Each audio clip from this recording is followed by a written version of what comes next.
Good evening and welcome to tonight's broadcast of the Total Nonstop Racing League here at Darlington Raceway.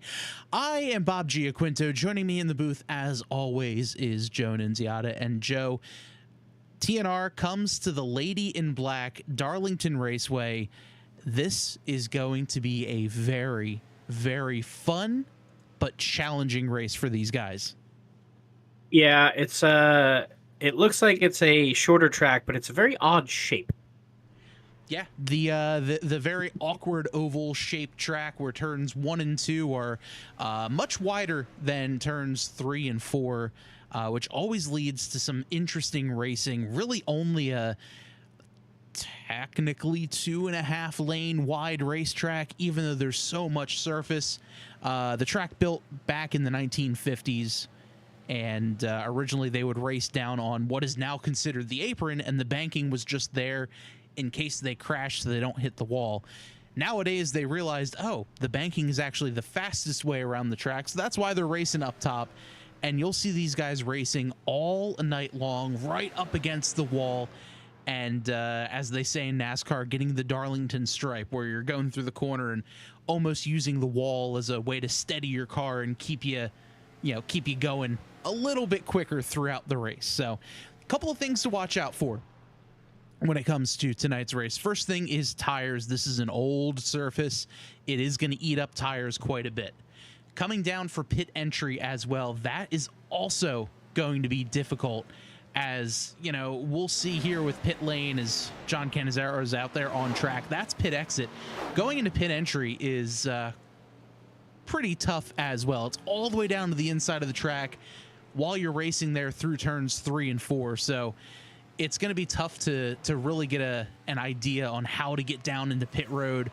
Watch for that pit wall, that attenuator right up against the wall, and just try not to hit it. Looks like Garrett Gleason gets into the wall and then down into the inside. And of course, the Darlington stripe is what they call it when you get into the outside wall, just like that. You'll see plenty of cars with a lot less paint on the right side compared to the left side tonight. Just want to give a shout out to Max Cost's paint job, who is currently racing for my childhood. That's oh yeah, a lot of drivers out there tonight driving the old throwback, and Max definitely doing it great with the old NASCAR Thunder 2004 paint scheme. Love that. Very, very cool to see that one up on the track. A couple of other paint schemes out there that are throwbacks. I know Jamar Dumas, this is the paint scheme he always uses, but it's an old throwback to the Kenny Irwin days with Robert Yates Racing. A couple other guys with some other throwbacks too that we'll talk about throughout the race. So I'm looking that up. It says it's throwback weekend traditions is usually at Darlington. Yeah, so Darlington, typically in the real world in NASCAR, they go out and they have their throwback racing, or their throwback races where a lot of drivers will come out with special throwback looking paint schemes and they'll race them. This one here, the O2 of John Daniels, who is our in-race reporter for tonight's race. Here is John getting out, and let's jump on board with that number 02 machine and see how he's gonna handle the Lady in Black tonight.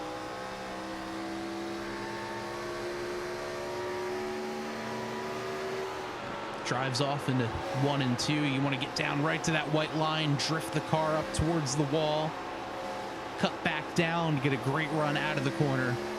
But you could really hear him have to feather the throttle just a little bit, as there's not a whole lot of grip here at Darlington. So why is it just because history? We're going to leave the track alone. They don't update it, or I mean, it's always incredibly expensive to change tracks around, for the most part anyway. But as far as the racing surface and all that sort of thing is concerned, it's just kind of it's Darlington. It's always like that. It's in South Carolina, so it's always pelted.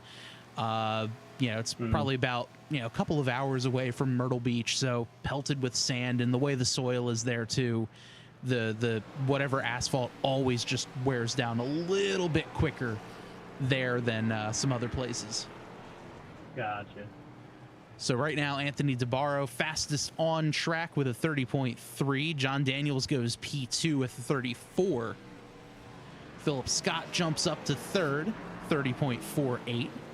He and John Cannizzaro basically tied, as Cannizzaro with a mix between it looks like a Matt Kenseth AT&T paint scheme and an old Christian Fittipaldi Yankees paint scheme. Raced one time at Watkins Glen.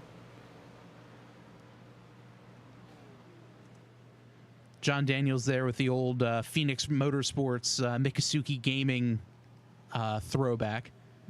Really, really great looking car that is. Yeah. Love that. I like that everyone gets into the spirit, and we're like basically coming off Halloween, so this is a great little spot for this track to be in. Right? Got Adam Stewart out there with a brand new paint scheme for himself as well. Nice change with the Welts clothing on the hood of that number 4 machine. Adam, one of those drivers, just picking it up every single race he gets out there. Oh, hard in the wall. But Adam always just improving. Little steps here and there, but doing a great job, just always going out, improving. And, he's always there to learn. He's out there, he's picking up time, he's picking up laps, getting experience. And he's a road guy. And learning oval is a completely different sport, different way to do things. And he's been doing a great job all season long. Yeah, that's awesome. I love when, as we go, as we race, as the season progresses, everyone kind of just, not by choice, ups their game because of everybody else. So it's like everybody else gets better by everyone else racing, and it's just, it's always good to see. Yeah, and that's one of those things where it just, you have to, you have to go out there and do your best every single week. And we're seeing that now. I mean, look at Philip Scott. Philip Scott, still, with all the races that he's won, has yet to win on a 1.5 mile track. If he gets the win tonight, this will not count because Darlington is only 1.3 miles. But, he's been undefeated for the last 3 seasons, I believe it is, in road course racing. Very, very cool to see. And it looks like we have Tyler Avery in the chat. Slight correction. The 77's a tribute to Emil Buzzy Rudeman, father of the Coke 600, David Rudeman, and an icon of dirt modified racing. Oh, okay. Very interesting. Good to know. I love the history behind everything. Like, it's not just like, it was this thing and because. It's like... Yeah. Yeah. Oh, why is it this way? Oh, it is because it is. Yeah. As Jamar burning it down here on the front stretch. Yeah, he crossed the finish line reverse. That's pretty impressive. Hey, you know what? Qualifying's over. Why not, right?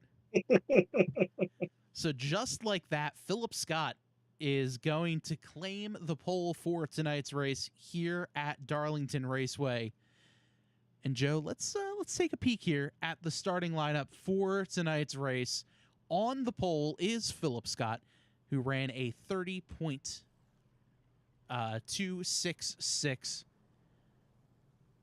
In second place on the outside is going to be the 77 of John Cannizzaro Jr. Anthony DeBarro in third. John Daniels, our in-race reporter, in fourth. Shane Ewing, Jamar Dumas in row number 3. Jonathan Gaston and Ace House in row number 4. Adam Stewart, Max Coast in row 5. Jason Schue, Garrett The 300 Gleason Wheelstand, guys. in 6th place, or in row number 6, so rather. really easy on the throttle start. And Jason Schue and Garrett Gleason, rather, rounding out the field for tonight's Good luck, everyone. race. Some in-race chatter for tonight. Yep, let's have a good one.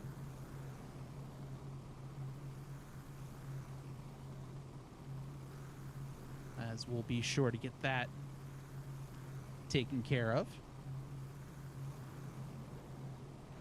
So just waiting for a couple more drivers to get themselves out on the racetrack.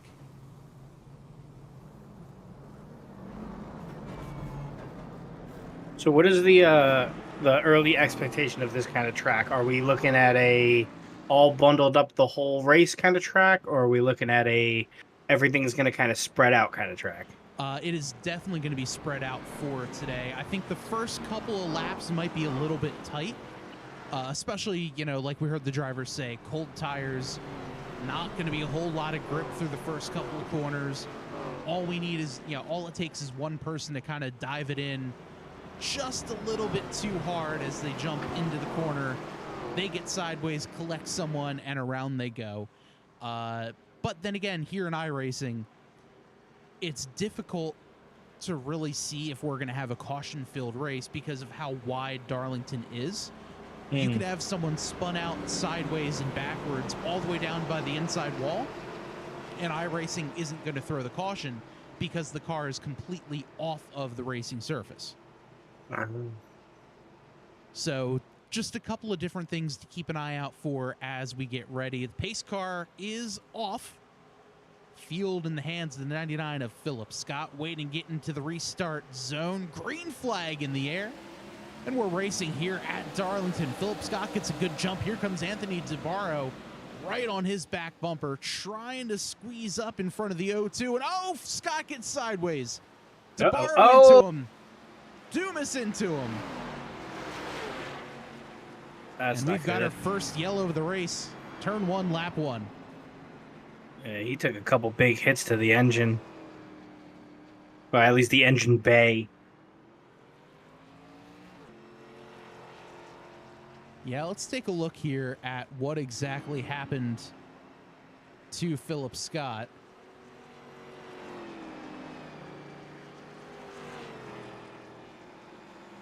If I can get my camera set up. Let's take one quick look here. So they're getting on green, and Philip Scott dives into the corner. The 27 of DeBarro. I wonder if Scott got loose. It looks like it. I don't think there was any contact. At least not from this camera angle. Yeah, and I wonder if Scott got loose. DeBarro wasn't expecting it, and just a little bit of a pickup that lifted up the rears, and oh, a hard, heavy hit between the 99 and the 28.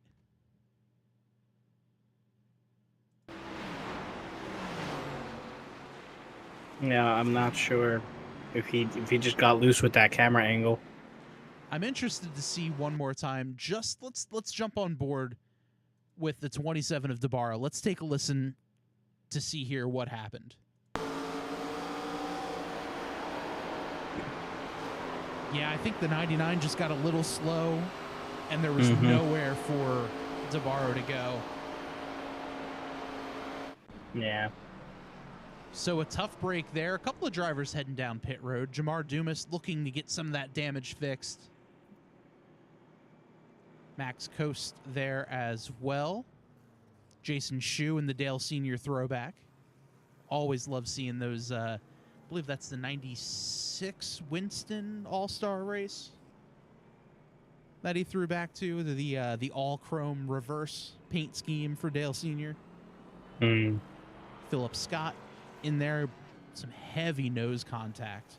Not a whole lot of damage on the back bumper, but Dumas is there. Garrett Gleason pulling off. Dumas has got some damage. He looks worse for wear than Phillips does.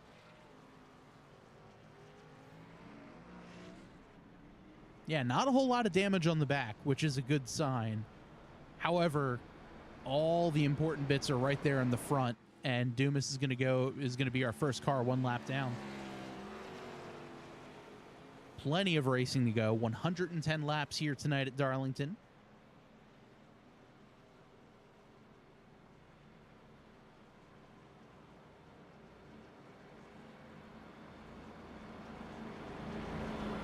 And it looks like we're going to be going green this time by.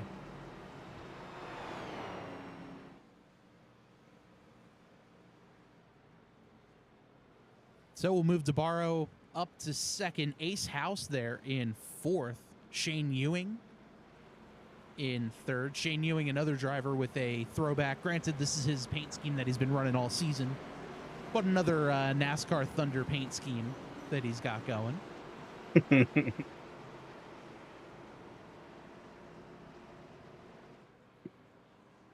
So the pace car is in. John Cannizzaro Jr., your leader. He's in control of the field. He leads him down into the restart zone. Green flag in the air. We're back racing. That is unfortunate for Dumas, who's still in the pits. Definitely an early unfortunate end for him. That's 2 laps down and likely going to be going down a third, possibly even a fourth, depending on how much damage there is. Oh, he disconnected. He's gone. That's the end of his race.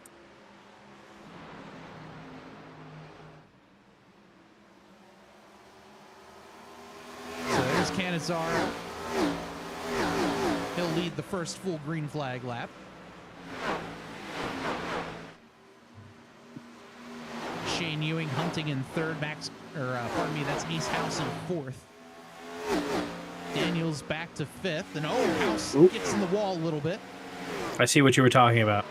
Very, very easy to hit the wall. We'll see a lot of guys hit the wall hard there coming out of 2, and then guys kind of running the wall through 3 and 4.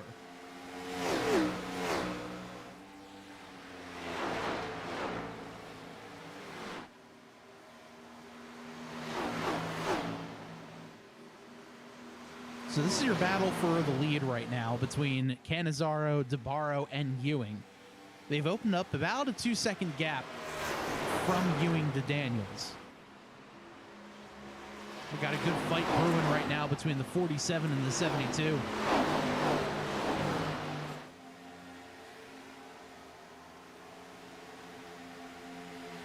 House has it. And it's looking to me like Gaston wants it. Gaston takes a peek down low, can't quite get anything going there.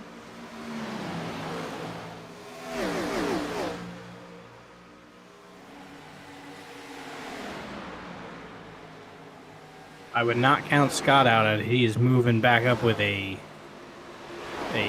reason. That's for sure, and he's looks like they're able to get most of that damage fixed as well. Yeah, it would seem that way. I mean, he's got a little bit of a dent in the middle of his front bumper, but it doesn't seem to be slowing him down any. Yeah, definitely not. And I'm a little surprised, too, because aero can become a factor as the race goes on. Looks like he's got some driver's side damage there, too. Yeah, the side skirt.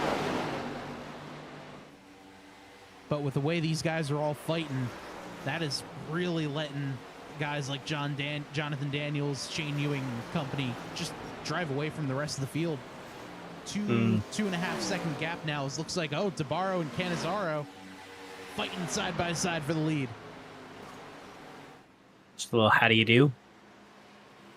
DeBarro drives in deep. Here comes Cannizzaro looking for a crossover move. He's got his nose there. They're racing like it's the last lap. They still have 100 more of these. Cannizzaro backs off just a little bit, but that'll open the door for Shane Ewing to get on his tail. What is our pit situation looking like on this track? It's 1.3 miles, 110 laps. Are you looking to do a 3-pit, 2-pit?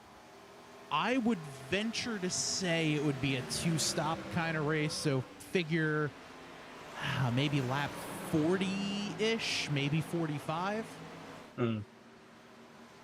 That's typically how these have been. It's very different from road course races where, you know, you can kind of pit it backwards like we saw last week. But, yeah, I mean, probably 40 laps, 45 laps, maybe. Right, assuming there's no yellow. Yeah, I mean, I personally haven't done any testing, so I don't have that, you know, the exact number.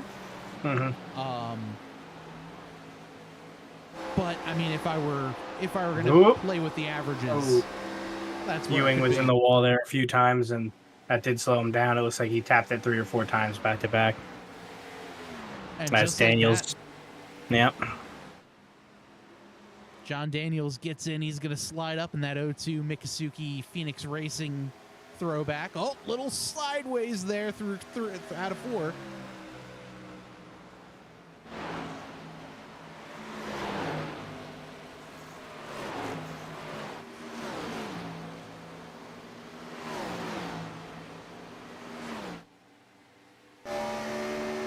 On board here with Daniels.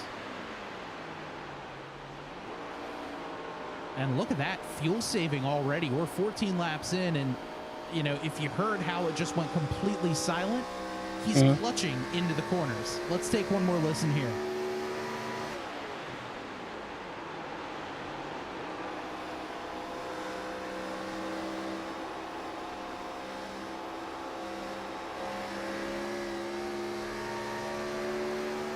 So you can see him, you can hear him there just clutching in. So is that the equivalent of like throwing your car in neutral? That is exactly what it is. Basically throwing the car in neutral, letting it coast, not using any fuel or just whatever the engine idle is. And, you know, you do that over the course of a run, that very well could save you maybe a lap or 2 and just let you go that much deeper into a run. Yeah. Very, very interesting to hear. So early on in a race? Yeah, I mean, it's...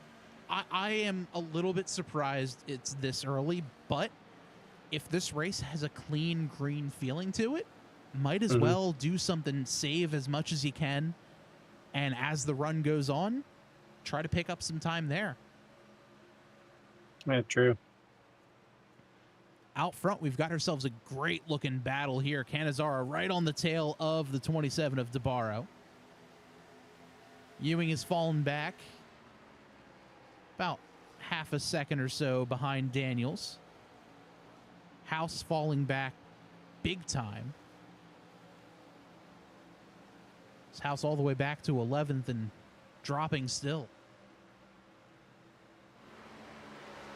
Here comes Canizara for the lead. Canizara to the inside. Less than a car width between each other. DeBarro might have scraped the wall a tiny bit.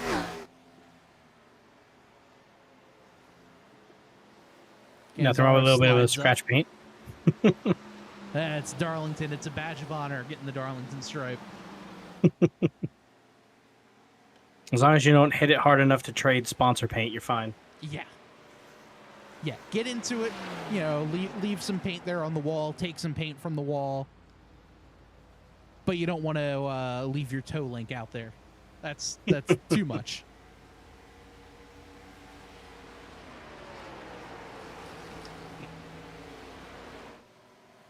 20 laps in, DeBarro leads.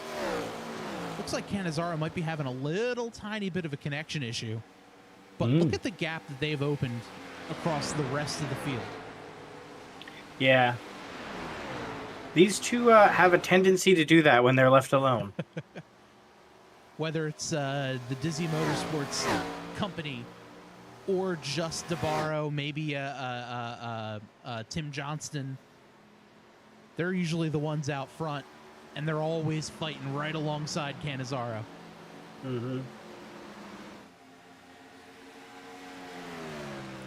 A little bit further back, we've got ourselves a good battle here. Adam Stewart and Jason Schue putting on a good fight. This right now is a fight for 8th. Stewart has it. Here's Schue in the 3. Yeah, Schue passed him a little bit ago, and just has refused to let up. So I think Schue's up a few spots actually. I think he passed Ace House before, and now he's still trying to work his way up. So they've definitely those two have really been putting on a good fight this whole race. Schue takes a peek inside. Stewart blocks. Oh, he gets in the wall just a little bit more contact. And No yellow. hard lick. Everyone able to keep it going in the right direction. Looks like Garrett Gleason makes his way down pit road. And Joe, this is what I was talking about earlier with how difficult pit entry is. It's all the way down to the inside. You have to get it slowed up so much. Yeah. As I was testing earlier, when you step on the brakes pretty heavily and try to turn, the car doesn't like that. Yeah, no, not a fan of turning or going slow. Yeah, no. One speed, fast and angry.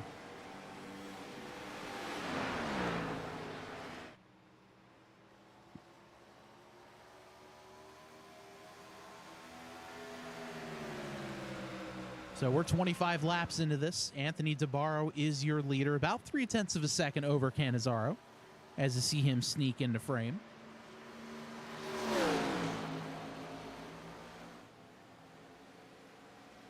Take a look at the track map to the right-hand side of your screen. See where your favorite driver is currently running. Garrett Gleason on pit road. Jamar Dumas out of the race of the 12 cars that have started. 10 still currently running. Ace House, Adam Stewart putting on a little fight in the back for 9th.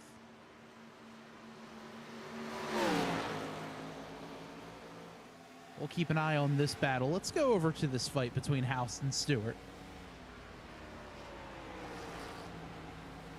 Ace House started in 8th, was about as high as 3rd or 4th. Yeah, I think he got to 4th before he tapped the wall. And fell back just a little bit.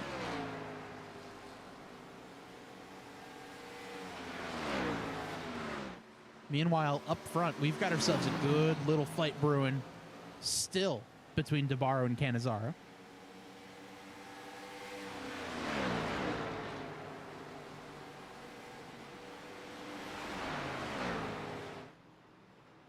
There is Anthony DeBarro on your screen.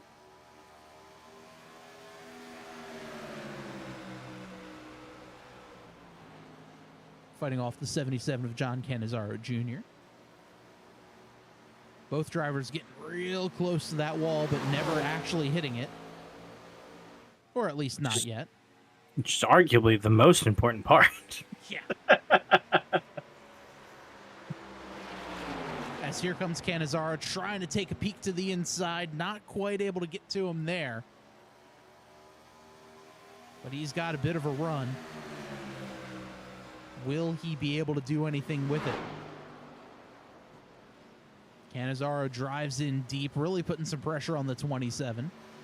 And I wonder if that's part of his strategy, too. Just saying, all right, I know DeBarro likes to save his stuff, just hold on to tires and everything. But I'm going to push it. And if he wants to keep this lead, I'm going to make him burn up his stuff so much quicker. That's very possible.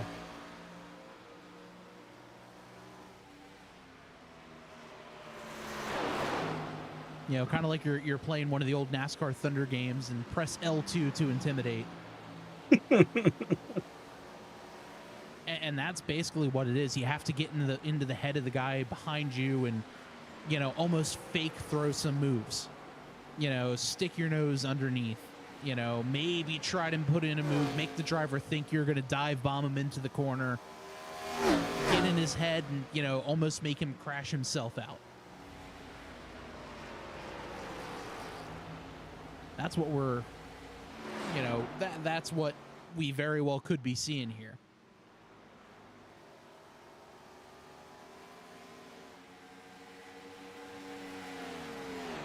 Everyone else pretty spaced out, as looks like the 4 of Adam Stewart might be heading down pit road, Joe. That's early. I guess. I think. wonder. it definitely feels early. I wonder if the damage was just a little too much for him. And maybe he'll just, get some of that damage fixed as we hear the scrapes of a couple other cars hitting the wall as they exit. There's been a flesh wound.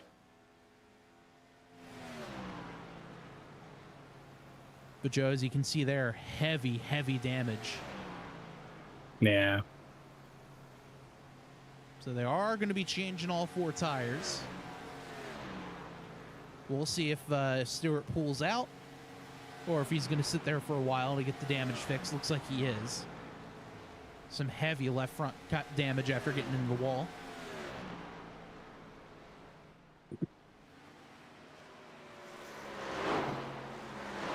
Meanwhile, DeBarro's opened up about a 1.5 second lead. Yeah, I was gonna say, but DeBarro really, like, oh, you're gonna push me? Fine, come get me. Can't push me if you can't catch me. And let's take a look here at the line DeBarro's running. 1 and 2, he's diamonding the corner, entering low, getting up high midway through, and then exiting down on the bottom again. And then here he's just running the high middle through 3 and 4. And you're just kind of you're tap dancing all through the corner, just giving it just enough throttle to keep it going in the right direction, while not giving it too much throttle to where you drive it into the wall. 10 times out of 10. Difficult to do. 10 times out of 10, I'm hitting that wall.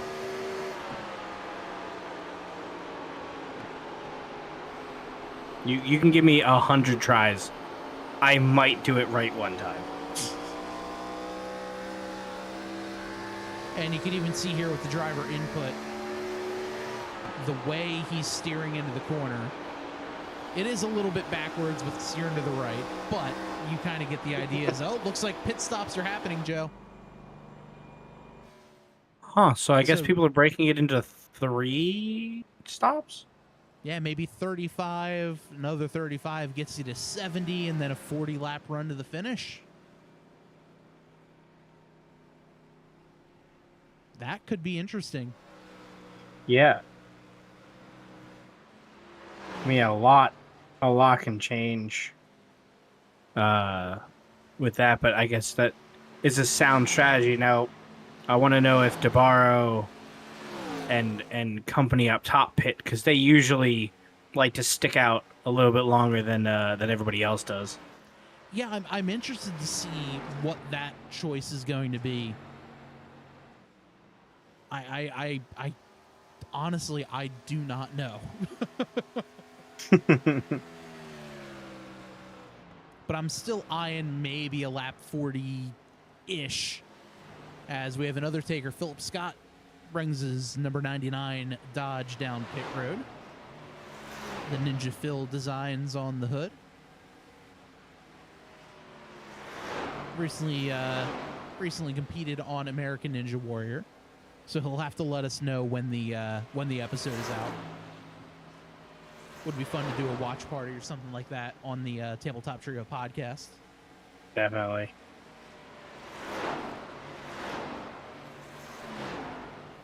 Philip Scott gets in the box. Right side's on.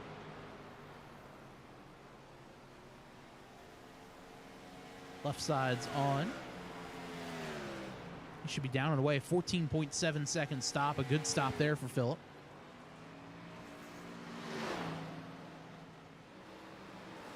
As we'll have to see. Oh, DeBarro gets in the wall a little bit.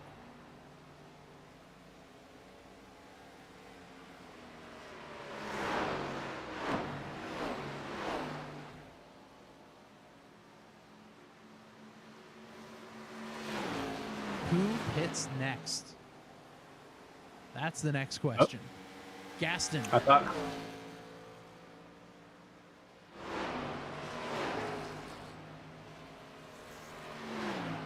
Now I know Jason Schue usually is one of the last people to pit.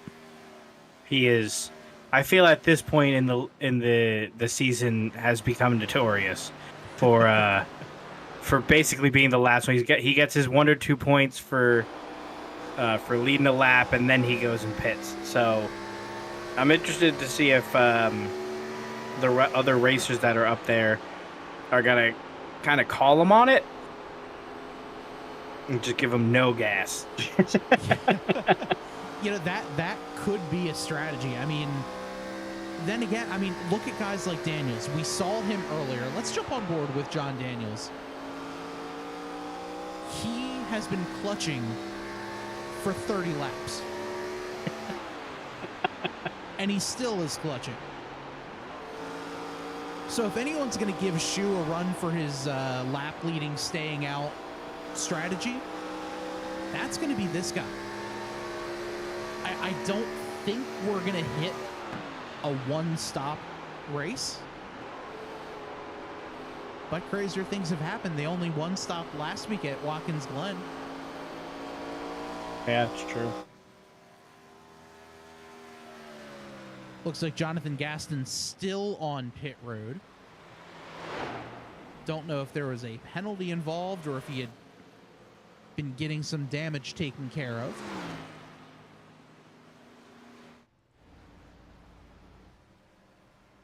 Yeah, it looks like he's got a decent amount of damage there.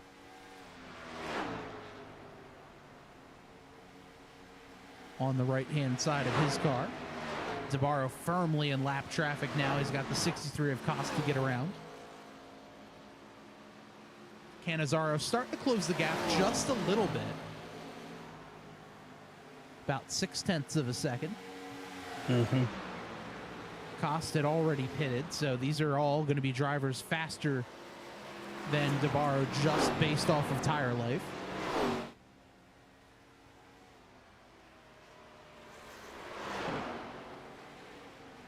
So the question now, we're at lap 45. Lap 55 is halfway. If they can get past halfway on this tank, that may be the only pit stop they need. Mm-hmm. So I'm really interested to see if someone like Daniels is saying, you know what? Why not me? Let's try something crazy. Let's do something wild. As Cannizzaro not able to do it, Cannizzaro heads down pit road. And Ace House sideways. No. But he's able to get it collected and rolling. Looks like he had an issue coming down onto pit road.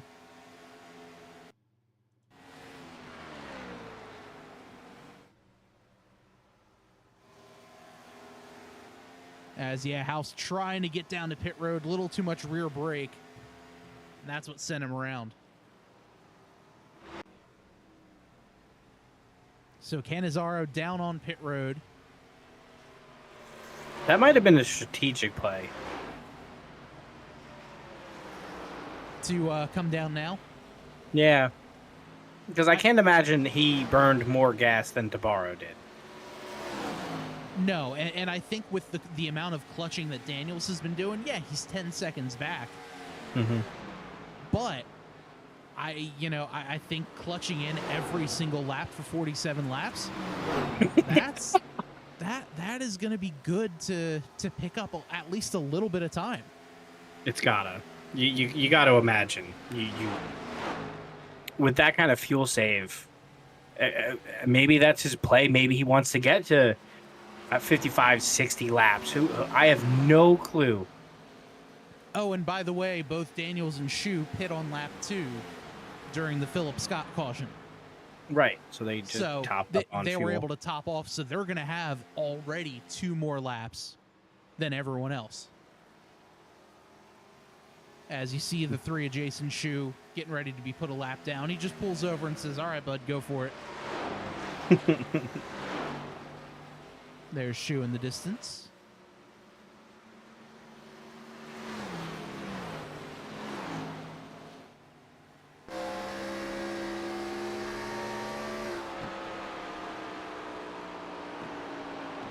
And I am wondering, here he is. Anthony DeBarro jumps down pit road, Joe. at 50. So I wonder if he takes this to maybe lap 80. Uses that tire advantage to try to pick up some time. But now the question, how long can Daniels go? Can he go 6 more laps? Personally, I think he can. I got to imagine that was his play. He got into a good groove. He's been clutching every single turn. He still is. You can see the RPMs just by his hand jump up. Very easy on the gas. Not full throttle.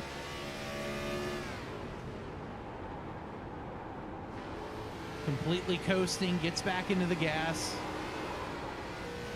Gets sideways there. His tires are not happy right now.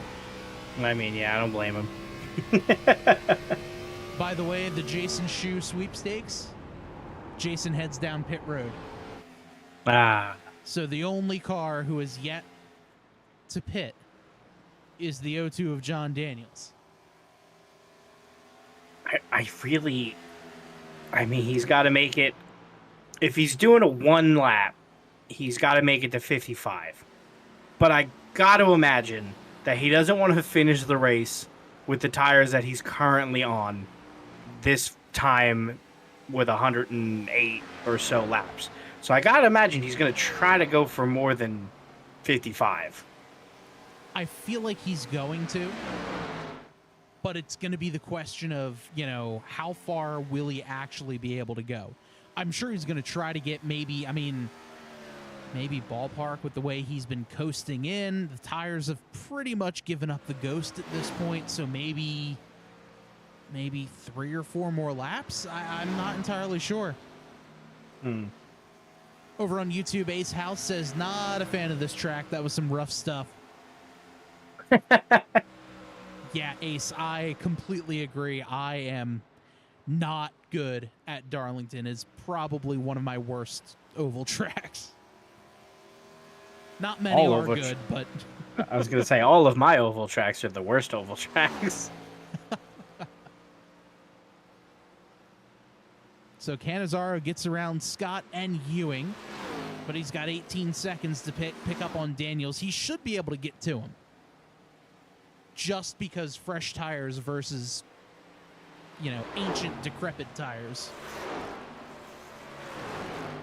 But we're coming up 1 more lap until we've hit the halfway mark. P2 nowhere in sight.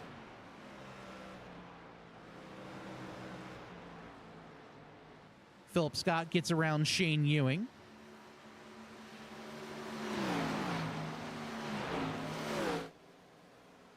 And is Daniels coming down to pit?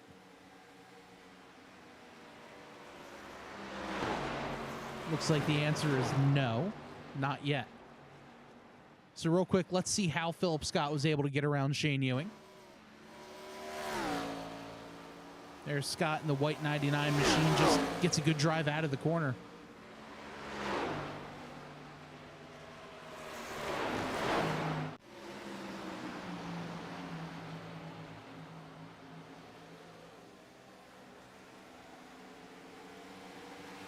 How far can Daniels go now? I would assume he's got to be running on fumes right now. You would, yeah, right?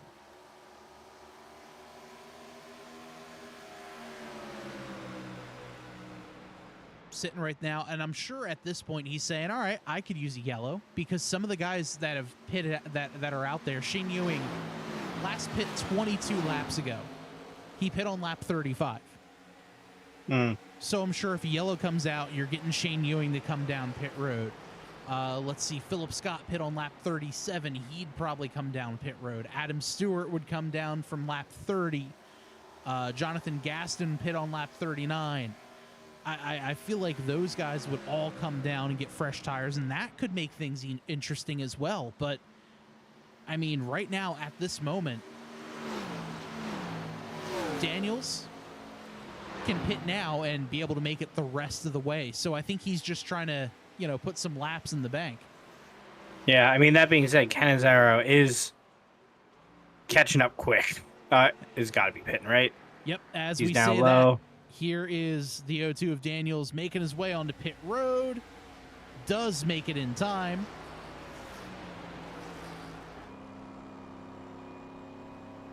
So there goes Canizaro.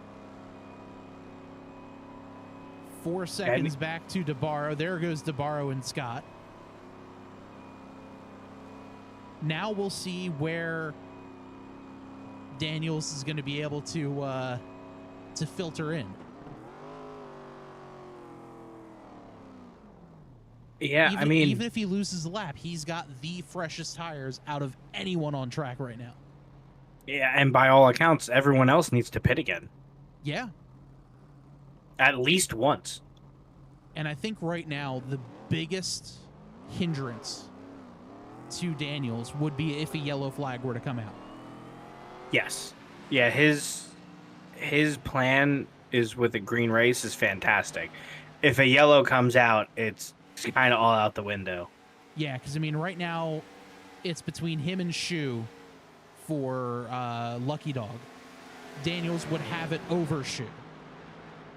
But even with the Lucky Dog, he'd be starting all the way at the back of the pack, would have to get around the other lap cars, and then everyone else. And at this point of the race, I'm thinking everyone may likely be able to pit and make it the rest of the way with some yellow laps. Mm-hmm. So that, I don't really see a world with this strategy working if a yellow were to come out. Yeah, I can't imagine it would work out, because everyone's going to come out with fresh set of tires. They're right behind you. You've got old tires at this point, at least all things considered. I can't imagine that working in a yellow scenario. But Certainly if it stays green like it is, fantastic strategy. Oh, yeah. And I think having that yellow in the very beginning of the race really helped him. Granted, they went back racing around lap 6, but that's still 6 or 7 full yellow laps. One yellow lap is equal to roughly 2 green laps. Yeah. So, you are saving 3 laps racing under yellow, so I don't know. So let's jump here through the field. Running on the point right now is John Canizaro Jr. About a second and a half behind him is the number 27 machine of Anthony DeBarro. DeBarro started in 3rd. Philip Scott started on the pole, currently running in 3rd. Looks like the little bit of nose damage that he got from the turn 1 incident not slowing him down all too much. Mm-hmm. Shane Ewing right here in 4th. Having himself a good day. Started 5th, currently running 4th, like I mentioned. Biggest mover of the race is this guy, the number 63 machine of Max Cost. Texas-based driver. First season here with Total Nonstop Racing. Having himself one heck of a run in that old NASCAR Thunder throwback machine. I attribute it completely to his paint scheme. Oh, 100%. Yeah. It's just, how do you not do better with it? It's, The most interesting strategy of the race is this guy, the O2 of John Daniels. Daniels currently running P6. He is a lap down, but he's the first car 1 lap down. Mm-hmm. Back in 6th. He started in 4th, but he very well could be on the single stop strategy. Already pitted, already got his tires. And that guy in front of him is the leader. 77 to Canizaro. He's got DeBarro right on his tail. But Daniels could make this one interesting. Yeah. In 7th right now is the number 3 of Jason Schue, driving the old Dale Sr. throwback machine, based out of Pennsylvania. Races in real life and in sim. Here's Adam Stewart just in front of him, running in P8. Little tap of the wall. as Jonathan Gaston gets right behind him, based out of West Virginia. Mr. Gaston able to get in and get around the 4 of Stewart. Ace House out of the race. Garrett Gleason on pit road. And Jamar Dumas, unfortunately, out of the race for tonight. But right now, we've got ourselves a bit of a barn burner. 3 of the fastest cars on track right now. Cannizzaro has the lead. DeBarro wants it. John Daniels just wants his lap back. As, a little bit of pressure there behind onto the 27.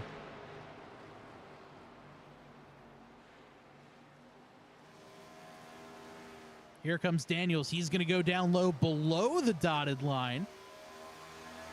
Not a whole lot of grip down there. And I do not believe we're going to see any lifting and coasting right now where they're fighting like this. Yeah, I'd assume no. Daniels slips up in front of the 27 of DeBarro. He gets down. He's going to try to get around Cannizzaro. He will. And I'm sure the leaders are saying, oh, thank goodness. Well, breath of relief, but not too much of a breath, as here comes DeBarro to the inside of Cannizzaro. Yeah, I don't know how much of a breath of relief they are now, though, because Daniels is, well, he's got those fresh set of tires, and it is showing, as he is now not a lap down. And again, these two are gonna have to pit, so yeah, this could be very interesting. 40 laps left here. And these guys back to fighting some more.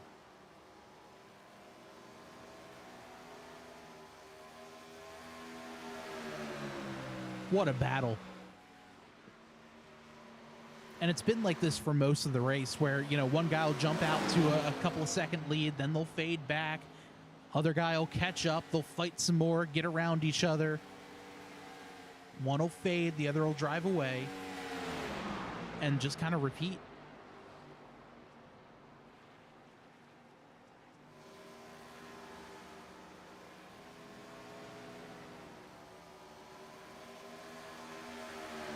Cannizzaro tries to get a look to the inside. Can't quite get the move done yet.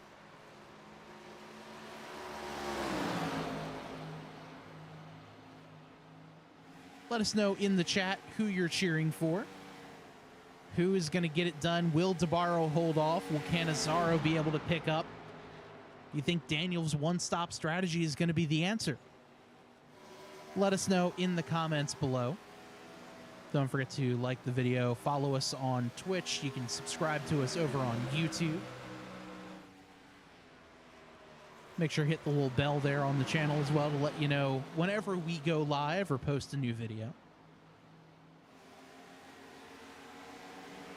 Fun broadcast coming up this Wednesday. We'll do a little recap of our The Gundam Kitchen episode of the podcast, as well as some other fun previewy and reviewy things. PAX Unplugged coming up soon that we're going to be going to. still can't wait. Less than a month away. Oh, that's moving quick. Actually, it'll be a month this Wednesday. Yeah. As both drivers get a little squirrely there out of turn 2 down the back straightaway.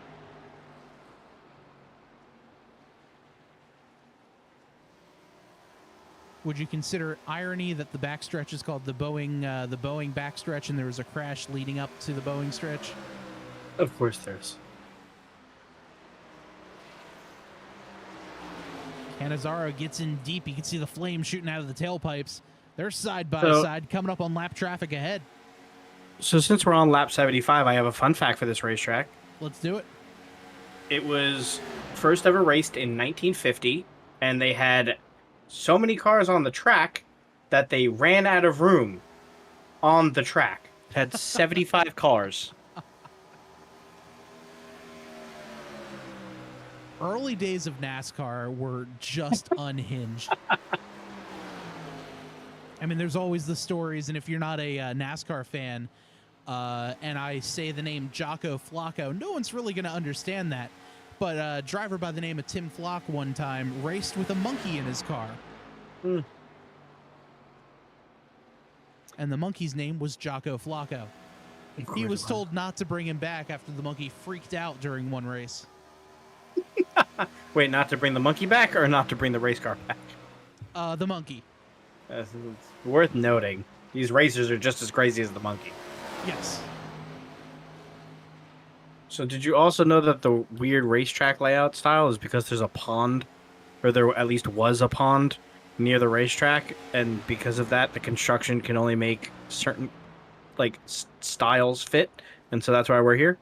That is exactly correct. It's also right off of turns 3 and 4 as John Canizaro Jr. comes down pit road. There you go, 78. So Canizaro looks to try to undercut the field here. He's going to be the one pitting early. Jonathan Gaston just came down a couple of laps ago. Did he pit early last time around? Was he lap 38? Let's find out. He had last pit on lap 45. 45. Philip Scott pit was on on 38? Philip Scott 37, yeah. That's who it was.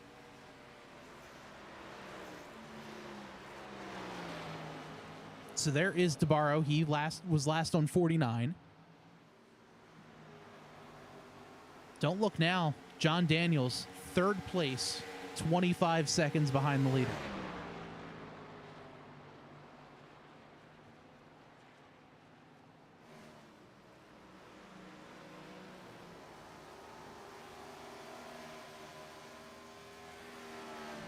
So let's take a look here at the lap times between DeBarro, Scott, and Daniels. This is going to be a very interesting stat line here. So DeBarro did a 32.7. Philip Scott was slower.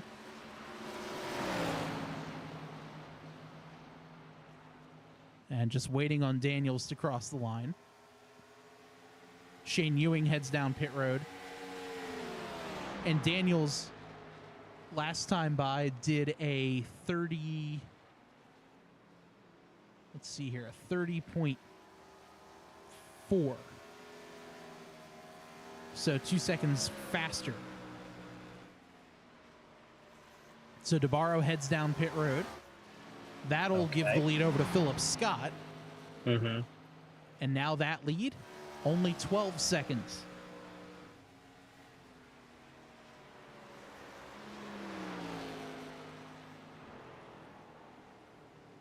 And it looks like Philip Scott heading down pit road too now. Mm-hmm. I mean, I'd have to imagine he's going to want a fresh set of tires to try to keep up. Yeah, I think right now it's a matter of matching strategies. Yep. As so now, we see Philip Scott here, the race leader, 0-2 of John Daniels. Mm-hmm.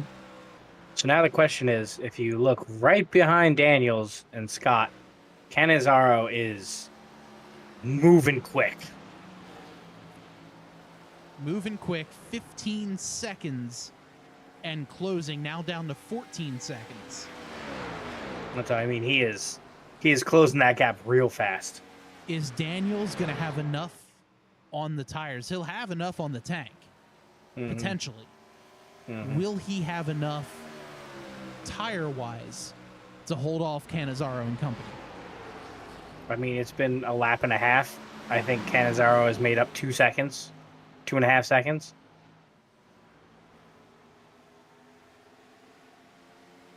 So there's the tail of the tape, 2 seconds exactly there between Daniels and Canizaro. Yeah, I mean, at that rate, he's got 5 laps.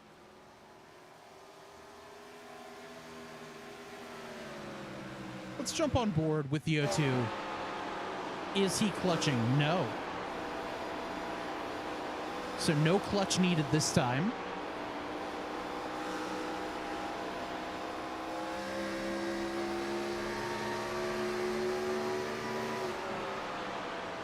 And as we talk about Canizaro, DeBarro, right behind him, and those seconds are also counting down rapidly. This could get very, very Interesting. 25 laps to go. Jason Schue makes his way down pit road.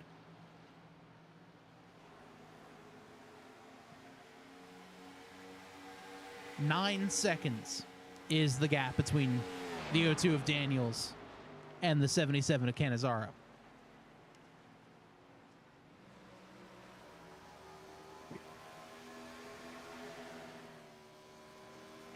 Yeah, I mean, I don't know if I'm Daniels. I'm hoping that they wear out those tires a little bit faster.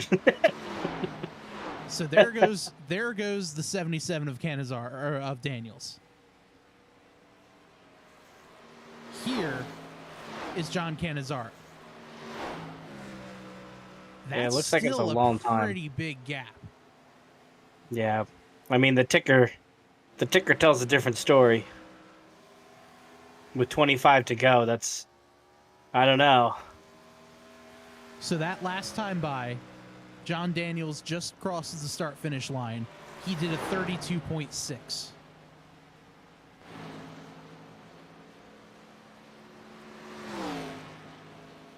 Canizaro just did a 31.3, so a second and a third faster.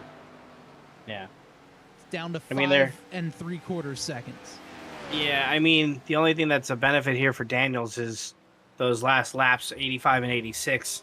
They're only, a second and a little less than a second and a half versus before where they were like 2-second gaps. And I think it helps too knowing that Canizaro 2 seconds ahead of DeBarro. If Canizaro slows down, DeBarro's going to be right there.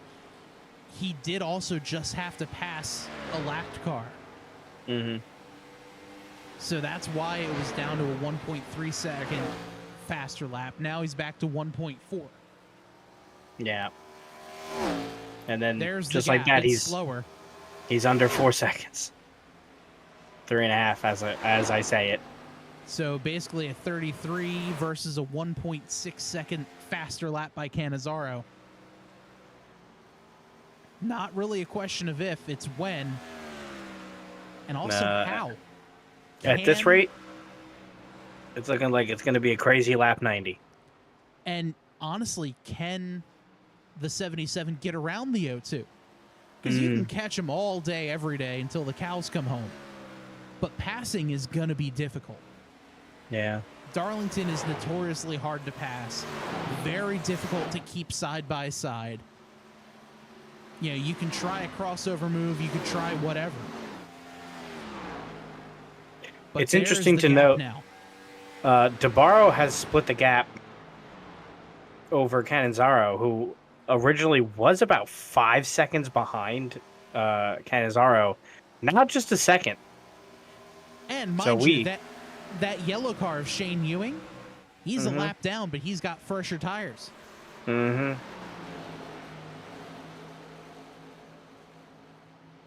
Here's Canizaro. He's caught the 02. But is he going to be able to get around him? There he goes. Canizaro to the inside. They're side by side. Shane Ewing is in there as well. Here comes the 27 to DeBarro. They're able to make it through clean.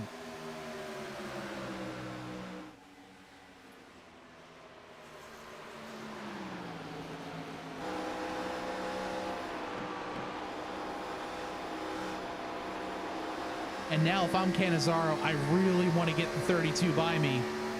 But I don't want him, I don't want him to. Now here comes the 27 right on the back bumper.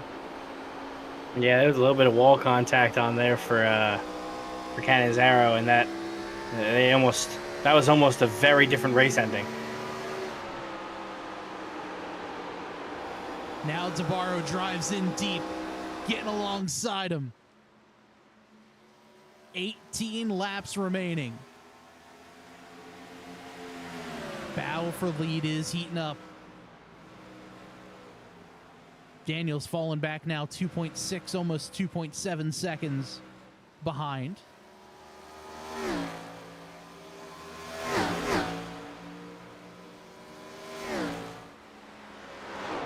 Oh, contact! They slide up! Wow! What a recovery. How How did neither of them hit the wall? And they're still side by side. Canizaro in the wall.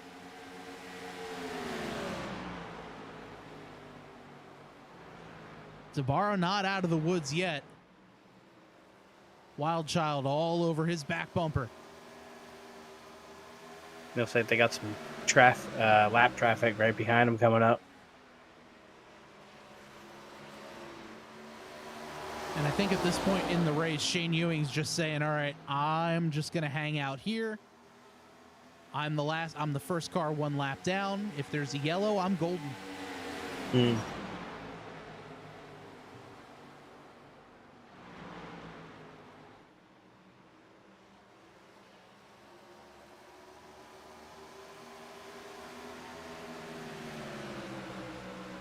$15 laps remaining. Tabaro has opened up about a half a second lead over Canizaro. Daniel's 5.5 seconds back. Gaston just pulls over to let the leaders go by.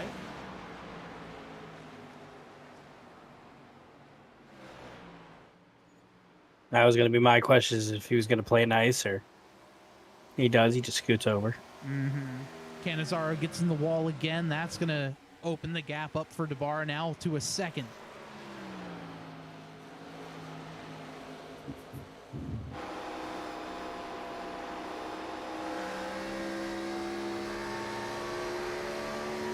Here's we jump on board with the 27.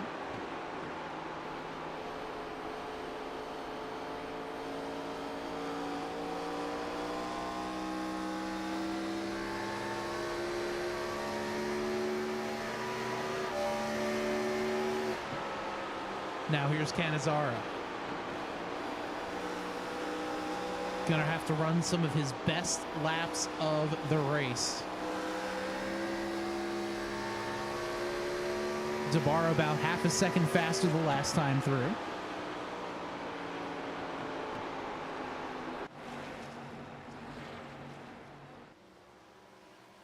Let's see what it is this time.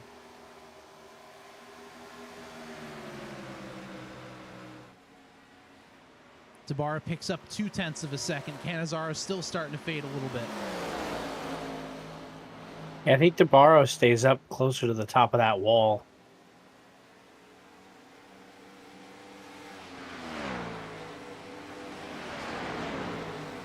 Definitely picking up a little bit more speed. He can almost like dirt racing, where you ride the cushion.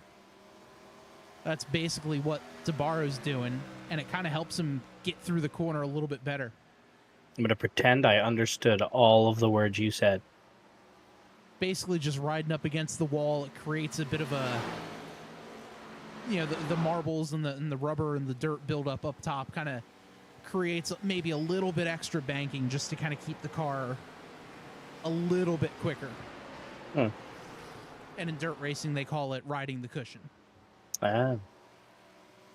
Layman's term, obviously, because I am not and will never pretend to be knowledgeable in anything dirt racing. Aside from I thought it was air. Aside from knowing where New Egypt Speedway is and going to a race, I am the opposite of knowledgeable when it comes to any sort of dirt racing. Makes sense. I thought it was an air thing. That's why I was asking. Hey, it's a valid question. Yeah. So we got 10 laps to go. Tabaro 3 seconds now over Canizaro. There is Canizaro. John Daniels 9 seconds behind these two.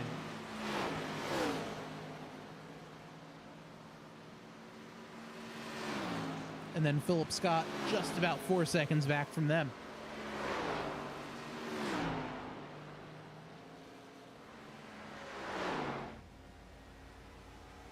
But meanwhile, out front, Tabaro continues to pull away lap by lap.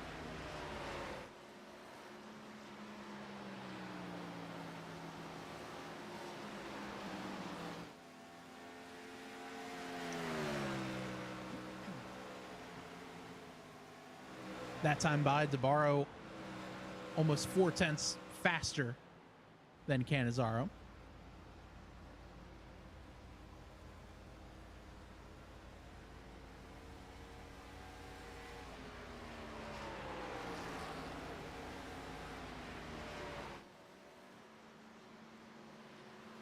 Right now, weather really not doing too much.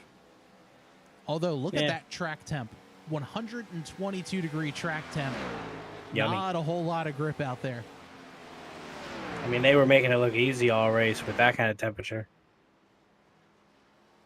And you can really see how the 27 just kind of cocks the car sideways through 3 and 4, really drives off the right rear.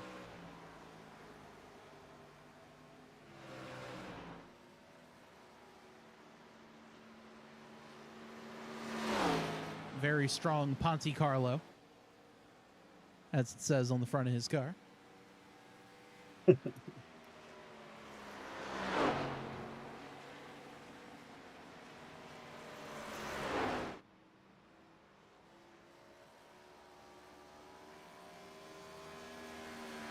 Five laps remaining. Opened up to almost a 5-second gap between DeBarro and Cannizzaro.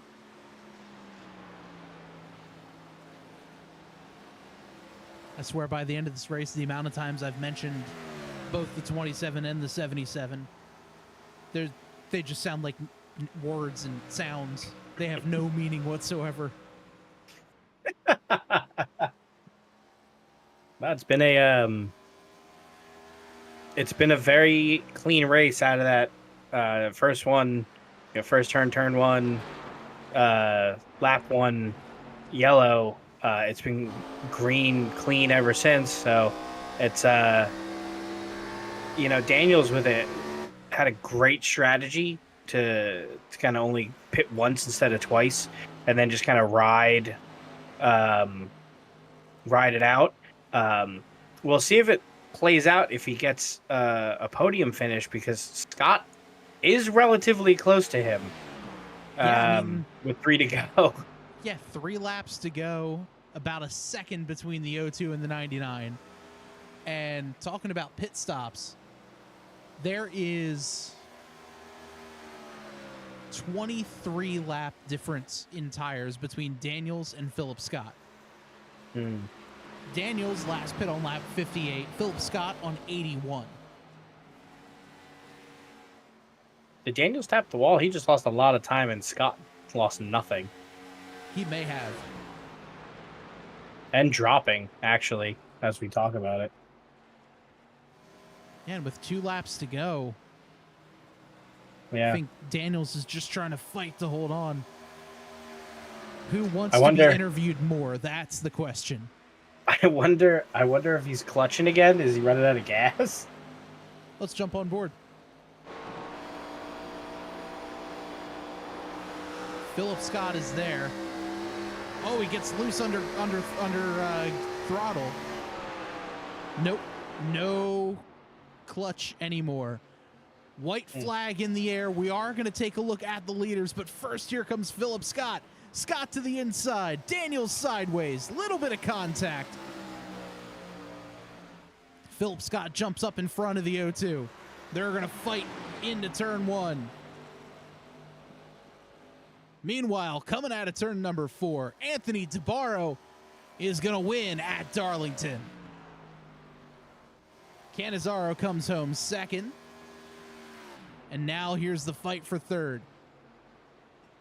Will Philip Scott get it? Or will Daniels try to pull a move out here, coming out of 4 sideways? Not going to do it. Philip Scott third. Oof, I think his tires are just shot. Like you said, I think that 122 degrees did count for something, and it was 55-ish laps worth of tires. What a finish. Clean racing all across the racetrack. Philip Scott able to sneak away with a 3rd place finish. John Cannizzaro comes home second. Anthony DeBarro is the winner. as let's see if the 27 is going to be out there to burn it down on the front straightaway.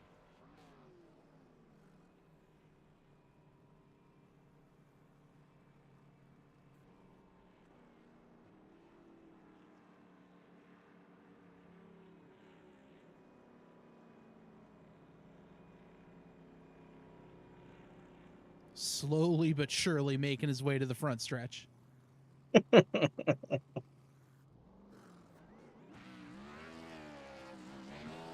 There he goes.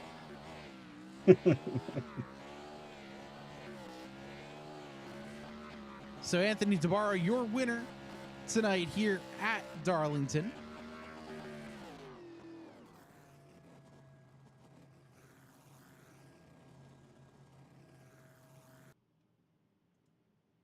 And while we wait for the rest of the drivers to get themselves ready to go in the interview waiting room, Joe, I do believe you've caught up with our third place finisher, Philip Scott. Hey, Philip, crazy ending there for you, and I guess crazy start. What happened there? Lap 1, turn 1. Well, I accidentally jumped the start. I was like, why isn't it going yet? And then I just went on the throttle just like a tiny bit, and then it said I jump started. Mm. And then I was a little bit confused about that, but I saw the black flag, and then I realized I had to go into turn 1, and then I feel like I might have checked up a little more than I should have, but I was just honestly just trying to be careful. Going into turn 1, I hate being on the inside on a restart here. And but yeah, he just tapped me just a little bit, and it was totally fine. It was mostly my fault, I'd say, and I'm surprised I had that much speed with a little bit of damage. My tires were cooked. I didn't want to pit for tires, so my tires were cooked after that. So I lost a lot of ground on the first stop. So it kind of cost me the rest of the way, but I was able to climb my way back up. And then I underfueled on my last stop, so I realized I had less than I was like half a lap short with like 5 laps to go. And I'm like, oh man, and I got to catch the O2. So that became a fun battle, because I think he was trying to keep for the one stop. So, yeah. I mean, amazing performance. Being able to catch up, and finish with a third place, win is pretty insane. You were talking about your pitting. You went a little under fueled. You went a little over with the tires. What on top of all of that, how did you manage the side-by-side racing? Because like you said, you don't really like the inside. How did you manage to kind of, overtake?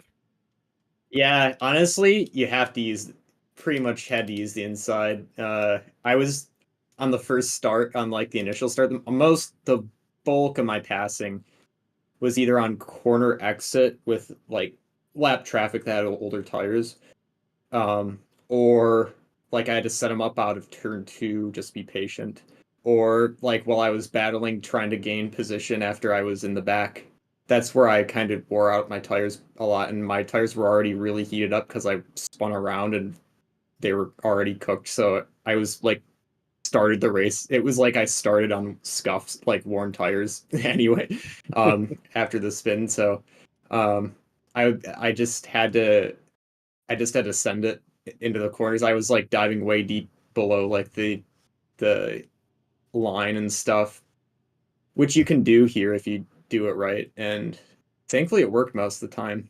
I was able to get myself up to like P5, and then I just used strategy, try to undercut as good as I could, because I felt like I had decent speed as long as I saved my tires. But yeah, definitely could have been a lot worse today, so I'll take it.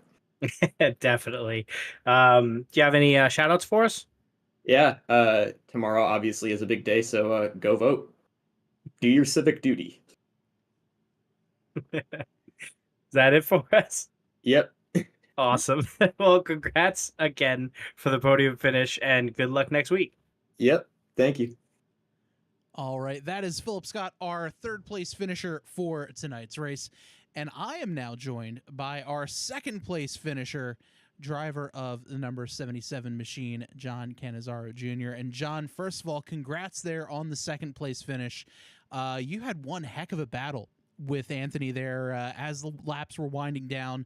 Talk us through that. You guys were sideways, made a little bit of contact, but all is well. After Chicagoland, after I drove across his nose, I thought there'd be a little bit of hard feelings there from him, which would have been completely understandable. But he raced me completely clean. We did have a little bit of contact in turn one. We started laughing about it immediately after. That was probably the scariest way I've ever entered turn one at Darlington, especially in a car that I've never ran here before. Other than that, it was great. I enjoy racing DeBarro, especially now after I've got a lot of experience from when I was away from the league, and I can actually race him now. It's a lot more fun, and he's a great guy overall. You know, unfortunately, he just seemed to know something in 3 and 4 that I didn't, because he drove right by me. Yeah, you know, we're kind of joking on the broadcast saying we feel like every week now it's been you versus pretty much the entirety of Dizzy Motorsports, and you know, sometimes you'll have the upper hand, sometimes they'll have the upper hand, and it's been a hell of a lot of fun, at least from the broadcast side of things, just to watch these fights. And I'm sure it's, you know, maybe a little nerve-wracking, but still just as fun from your side as well. It was no different than when we all had the Sim Shots team and everything. It kind of became a team battle, and you know, they're all great drivers, they're all great guys too. You know, they're not afraid to put elbows out. I'm not afraid to put elbows out, and they're very honest about it, and I'm very honest about it. But you know, they're all great guys. They all, you know, provide great racing. Just something about me and DeBarro just seems to merge together every single week. It's getting very annoying reading Ponte Carlo on his back bumper. It's very annoying. Uh, other than that, it's, you know, even if I'm running second to him, those are still, you know, laps I'm getting behind somebody faster than me, and that's more for me to learn. Awesome. Well, John, next week racing over at Auto Club Speedway, RIP in peace in real life. But what are your thoughts there, racing here in iRacing next week? Well, it's going to be interesting trying to race through a warehouse. I don't know if we thought about that yet. Maybe we should get on that with Garrett. But I like Auto Club. You can get a lot of lanes there, and I like to run the outside there, but I'd probably shove it in the wall like I did today. I got pretty good hope, though. I think I might be able to win that. Awesome. Well, John, congratulations on a P2 finish. I'm sure you have some shout-outs, so let's hear them. You know, always shout out to my my friend Tyler. He painted the beautiful Buzzy Rudiman car today, as I'm sure he was correcting you in chat. Yep, As he was telling me. He helps me do all my strategy and stuff. I'm not good with quick math, so I'm hopeless at it. You know, DeBarro for giving me a great race. It's always fun having him out there. You guys for putting on the broadcast. You guys do a great job. Bob, I enjoy having you on the racetrack like last week. And you know, Garrett, Mike, everybody that, you know, helps with TNR and keeping it around and always letting me back in. Awesome. Well, John, congrats again on second place finish, and looking forward to seeing you out there next week at Auto Club. Thank you. All right, that was our second place finisher, John Canizaro Jr. And now, Joe, you've made it down to victory lane, and you're joined by our winner, Anthony DeBarro. Hey, Anthony, congratulations on the victory. Very hard fought. We were kind of going back and forth on Daniels and if you guys are going to catch him and, you know, his race strat, and then you guys just flew back up. Were there any specific moments where you felt like tire management kind of gave you an edge? Well, for starters, I want to apologize to all the drivers involved in that lap one incident. I kind of just misjudged Phillips slowing up there into one, and you know, I could have gave lap one. I could have gave a little extra car length, and we wouldn't have that issue. But you know, apologize to anyone that got damaged there. But going to the tires, the only I felt really bad the second run because I left a little bit of fuel out of the car and it got super nose heavy on me, and I was surprised I actually got back by John there. The last run I felt I didn't want to be too far behind him, so I let him get a couple laps ahead. I wanted the tire advantage, and luckily I was able to get to him and get back by him, and I was very fortunate. I only put it, I got a little one Darlington stripe, and I kept the fenders on it, so I felt like the car was in really good shape there at the end. and I just kind of could keep my pace because I knew in practice, I hit the wall and I'm like, if you hit it just right, it kills the car. Like, and I was like focused as not putting it in the wall all night. It was so hard to, and then try to race and do that at the same time. I'm sure it was a good show for you guys. It was great on our end. Do you have did you have to adjust your pit strategy throughout the race, or did you kind of go in with a plan and then follow the plan? Well, we have the limited sets of tires. I think we had 3 sets tonight. So I always try to that first run, no matter where we're at, try to like run that as far as you can. So I went to lap 50, I think, and then I ended up pitting at I think it was 70 or 80. I think it was 80 or 70. I came down, so I really shorted that second run. I was not happy with the car with the fuel, like I said. So I didn't want John to get so far ahead of me. So I like I think it was 5 laps after him I pitted and ultimately that was enough of an advantage, but he didn't get that far out on me. I was able to get back by him because after a while, it's almost like the tires they'll equalize, and I was afraid that if I got too far back on him, once I got to him, I would have nothing left to get back by him, if that makes sense. Yeah, totally. And just one more question for you. The side-by-side racing with you guys, there was at one point you tapped each other, and I don't know how either of you didn't crash. How? We were talking about it, and like the car was tricky. Like it would like twitch on entry, and like when you had the RPMs up under full throttle, it would like get sideways, and it jumped on him onto like when he let off the brake or let off the gas and hit the brake, and he clipped the wall, and then we came together, and I don't know how we made it through there. I just let off of all inputs and just steered out of it, and luckily we made it through there. But I said it was probably exciting for you guys up there. So We really thought we were going to see yellow and all new sets of leaders. when I said to John, I'm like, I love racing around him because I know we could drive to the edge and beyond it side by side, and I know we might make a little contact, but I trust him that he's not going to completely clean me out. Awesome. Well, you have any shout outs for us?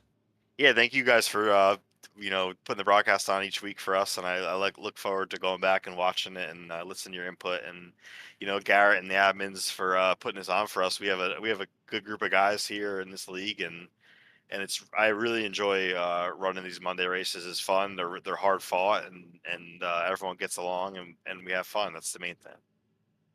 Awesome. Well, congratulations again for the victory, and good luck next weekend. Thank you. You guys have a good night.